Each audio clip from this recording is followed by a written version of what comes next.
আমার স্বামীর ওই প্রাইমারি স্কুলে ওই জায়গাত মানে ধরো তারা কি বিষয় নিয়ে মানে কথা আলোচনা হয়েছে বাড়ি মানে তর্কাতর্কির ভিতরে চুরি মারিছে চুরি মারছে এর সাথে মারার পরে এর সাথে ভাইবোটা ছুটাইছে বলে হে বলে শুনো ন পিছন দিয়ে যায় মানে চুরি মারিছে মোবাইল দিয়ে ঘরে মানে এরা গেছে কই পরে এরকম হয়েছে আমার মামা আসি মানে উদ্ধার করছে এরে প্রাইমারি স্কুলের লগে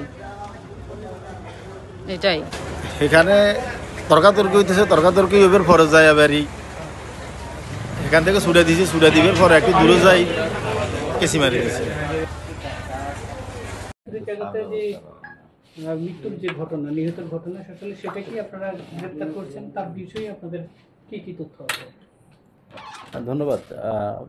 আমরা গতকালকে রাত 8টা 10-এর দিকে সংবাদ পাই যে এরকম একটা ঘটনা ঘটে এবং একটা খুনের ঘটনা ঘটে ফাজিলপুরে। আমরা মূলত হচ্ছে হাসপাতালে নেওয়ার পরে যখন অতিরিক্ত রক্তকরণে সে মারা যায় তখন আমরা ওখান থেকে জানতে পারি যে সাথে সাথে হচ্ছে আমাদের বুগদাদিয়া ফাঁড়ির আইসি সহ থানার টিম, ডিবি টিম, আমরা সহ ঘটনাস্থল পরিদর্শন করার পরে জানতে পারি যে স্থানীয় লোকজনের কাছ থেকে এখানে ওই স্থানীয় এরশাদ মিয়া, বয়স 27, বাবা হলো পিতা মহসিন মিয়া, মধ্যম রাজনগর, এই হচ্ছে কি ঘটনার সাথে সম্পৃক্ত। তখন হচ্ছে কি আমরা ওকে গ্রেফতারের জন্য বিভিন্ন জায়গায় অভিযান পরিচালনা করি এবং অভিযান পরিচালনা শেষে ভোর রাতের দিকে ছাগলনাইয়ের পাঠাননগর থেকে তাকে আমরা গ্রেফতার করতে সক্ষম হই এবং তার দেখানো মতে আমরা হচ্ছে কি সে ঘটনায় ব্যবহৃত যে আলামত, যে কেসি, সেটা উদ্ধার করি এবং এখন পর্যন্ত আমরা যতটুকু জানতে পারছি তার বিরুদ্ধে 9-10টা মামলা রয়েছে এবং সে গত কয়েকদিন আগে জামিনে বের হয়েছে বলে আমরা জানতে পারি।